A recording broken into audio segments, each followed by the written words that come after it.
A long, long time ago, in a galaxy far, far away, we used to get a lot of good Star Wars games. I mean, growing up, it felt like every week we were getting some sort of third-person shooter or crazy action game or some sort of hack-and-slash RPG. I miss the days when Star Wars was actually great, and it sounds like it's actually about to come back. What's up, gamers? Dreamcastguy here, and this is some very early, late breaking news, but it's actually kind of crazy. Electronic Arts and Lucasfilms have announced new Star Wars titles from Respawn Entertainment. Now, let me just be clear about something right up front. Everybody hates Electronic Arts, and for very good reasons. These people completely suck when it comes to just making decent PR moves. They fill their game with microtransactions, they love to sell you a stupid season pass for DLC that isn't even finished yet. In a lot of ways, Electronic Arts is scum. But I want to talk about this in a positive light because the people they've put in charge with it, which is these people, it's Respawn Entertainment, this is objectively some very good news. And they've decided to talk about what these Star Wars games are going to be in some very explicit terminology that I want to take a look at. Now, we're first going to skip this opening paragraph because it's kind of just the typical la-di-da stuff, but it really starts to get juicy right here. Respawn Entertainment, best known for their work on Apex Legends, Titanfall, and Star Wars Jedi Fallen Order, is leading the development and production of some new Star Wars projects. Now, right off the bat, let me just begin with the deliciousness of the fact that you should definitely respect Respawn Entertainment. These people, even if you haven't actually grown up playing their games, they've probably made some classics that you've enjoyed at some point. Especially this guy, Vince Zampella. This guy is the founding member of Respawn Entertainment. He is basically the inventor of modern-day Call of Duty. I am dead serious. That's what this dude did. He made the Modern Warfare series that you absolutely love. Like, this dude understands tight gameplay, exciting leveling systems, and great ways to blast your enemies. That's why, if you put this guy's name on a project, I'm immediately paying attention. Now, here's where things actually get a little bit better. They're trying to make some compelling Star Wars stories, which is the typical frickin' thing they say, but I like this. Game director Stig Asmussen and his team at the studio are already working on the next game in the the Star Wars Jedi series, and are working on 2 new games to deliver additional unique Star Wars gameplay experiences across multiple genres.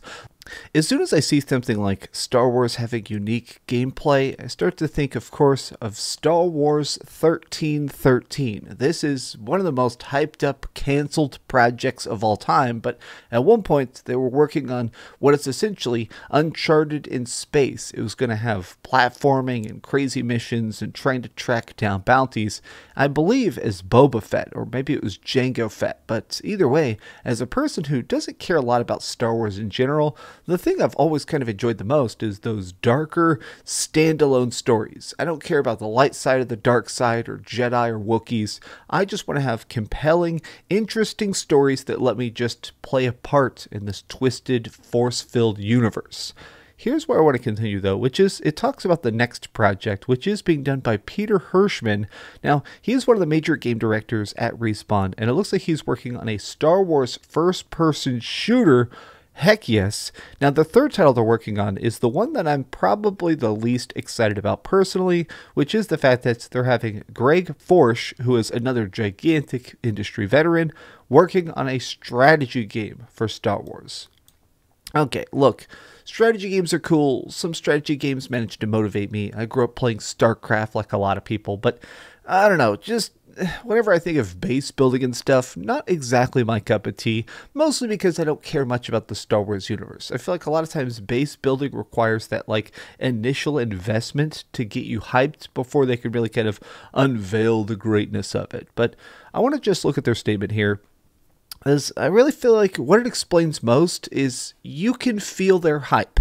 Respawn has been in a strange spot. Obviously, Titanfall was a big failure.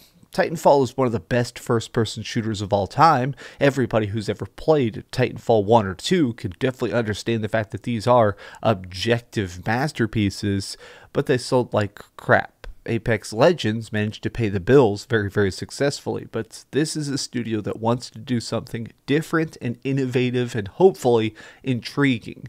And it feels like they've been given a lot of creative control to deal with what they want in the Star Wars universe. But going back to their statement here, it says this: "We're excited to continue working with the superbly talented developers at Respawn," said Doug Riley, the head of Lucasfilm Games. "They've demonstrated excellence in telling epic Star Wars stories, along with best-in-class gameplay across different genres, and we're looking forward to bringing more amazing experiences to the galaxy far, far away. Building on the previous success of our EA relationship, this new collaboration highlights the trust and mutual respect, blah, blah, blah, blah." Of course, it's a Disney executive talking in a bunch of business speak. It sort of seems like they're implying that they have a lot of creative control, which to me is definitely most important.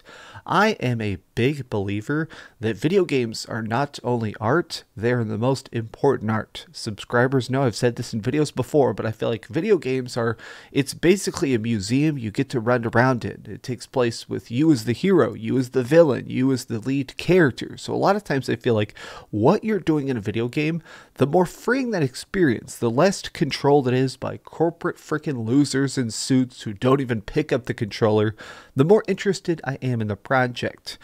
Respawn Entertainment has really proved themselves as the past as some people that are purveyors of the highest quality. They understand the arts that they're trying to create, the universes. They're trying to make stuff that feels exactly the way that you should. Whether it is times as the hero or the villain, they are incredibly good about making games that you want to play. So the fact that they're in charge of this seems incredibly fantastic. But going back to it here, I want to read this last line here because I feel like it is so truthful. I feel like I can feel the hype inside of this.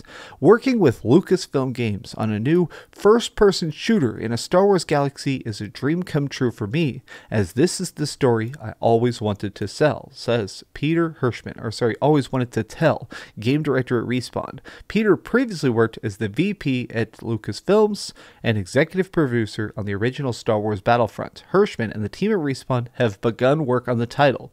Work has already begun on all three of these projects, and Respawn is looking to hire new people. Now, this is actually a very big deal. I'm not sure if you're actually paying attention right now, but people are trying to grab up everything they can. Contracts are a hot commodity. The video game industry continues to grow. Everybody wants exclusives. People are trying to figure out how to sell you the best game possible.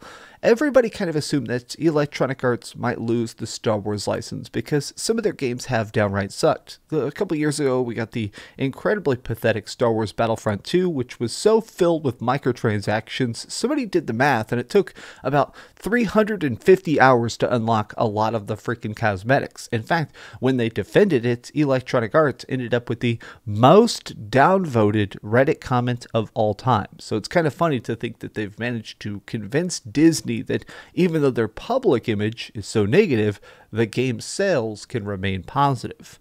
What does this mean for us? As gamers, I hope this is a new chapter. I really feel like, just by reading this statement very carefully before I've had my morning coffee, I think that what they're trying to say is basically the fact that they have learned from their failures. Managing to make so many games that were bad, messed up, or filled with plot holes that kind of pissed off the fan base, they realized that they have a chance to lose this contract with Lucasfilms. If they make a Star Wars game bad enough, it is going to cost them. So clearly, they decided to bring in the big guns at Respawn Entertainment, who again, I'm just so impressed by this partnership. I think that what we're talking about is a game we're probably not going to see for 2 or 3 years, but when this comes out, it's probably going to be a project that's in some Game of the Year conversations. But already, I'm just excited to see it. What do you think about this? Are you still very distrusting, and appropriately so, of Electronic Arts, or does this seem like something that could be incredibly epic? Tell me your thoughts in the comments down below. If you enjoyed this video, please give it a giant thumbs up, share with your friends, and subscribe if you haven't already. But do me the biggest favor of all, and keep dreaming. Alright, well, time to go get some nice breakfast. Love you guys very much. Thanks so much for watching that video. If you want to see something else, you can always click this link to see what I put up last, or, subscribe and see what's coming up next. Also, I promise that whatever I do, it'll try not to suck.